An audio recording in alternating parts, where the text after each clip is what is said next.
who we are because we don't know what we have been and where we are at this present time. And I'm going to do some things, and I hope there's a whole lot of Christians in here. I hope there's a whole lot of brothers who are Muslim in here and sisters, as well as Hebrew Israelites, because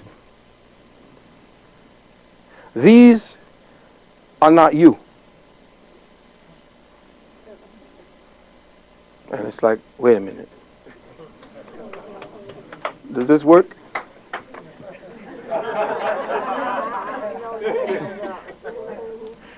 I thought the day would be better served and have a greater impact if the focus were placed on how African spirituality and all that entails was systematically dismantled as the world's primary conceptual construct of reality.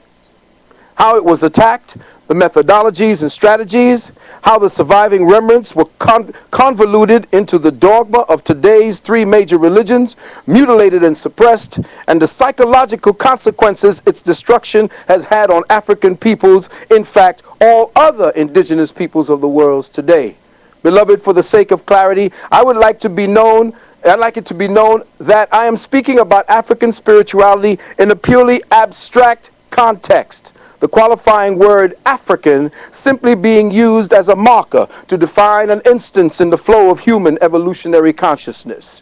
I'm speaking of African spirituality as a globally recognized exercise of the higher perceptual faculties in humanity, even before the continent we now call Africa became known as Africa, Al-Kibulan, Abyssinia.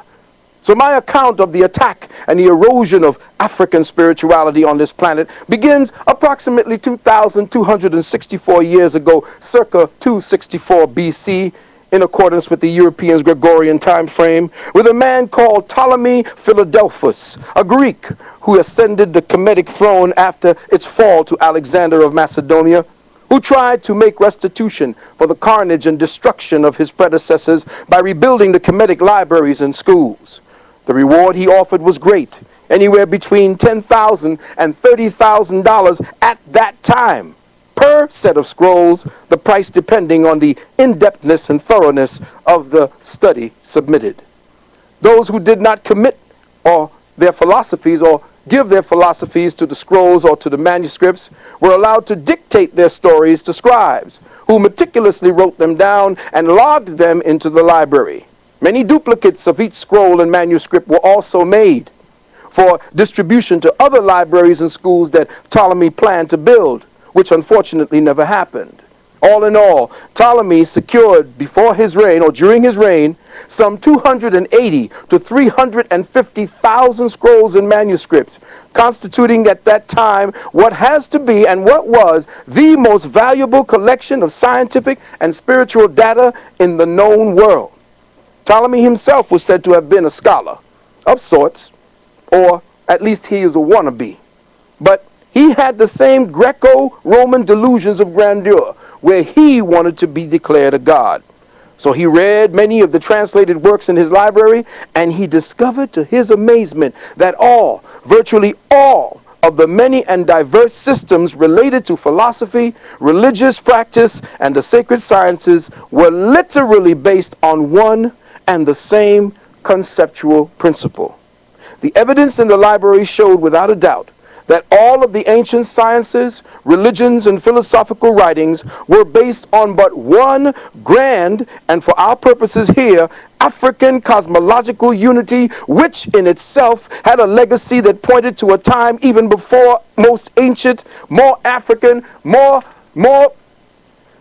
me just say, there is no place in the past that you could dig in that you will find your origin, because you don't have an origin. You always was, always will be.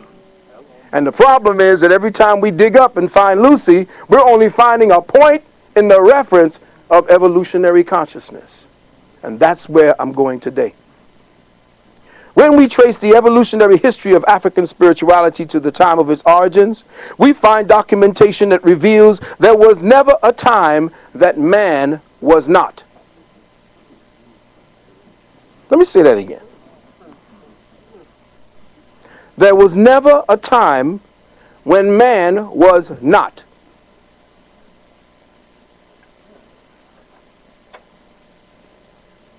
that long before there was an Africa, an Alkebulan, in a time when the continental masses of earth were once joined into one great land mass, called in several ancient texts Pangaea and Mu, ancient stone tablets, scrolls, and manuscripts hidden within the underground vaults of the Vatican and in the vaults of major European and Arab-controlled museums say that the earth was once inhabited but by one people, us, from one source, Sirius Mu, whose remnants can be found in the floors of the Atlantic Ocean, under the ice of the Antarctic and the North Pole, in the waters off Cuba, in the waters off the Gulf of Mexico, and in central China, as well as off the coasts of Japan.